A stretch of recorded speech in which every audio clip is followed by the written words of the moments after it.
নাম অন্যান্য ওলামাইকেরা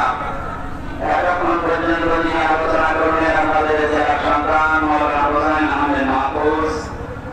সম্মানিত পরিচালক,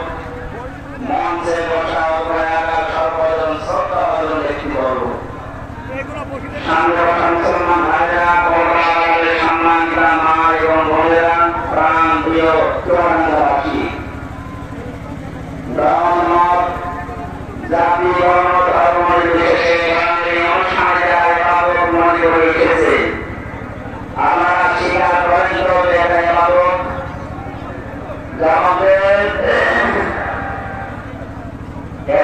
যেভাবে করা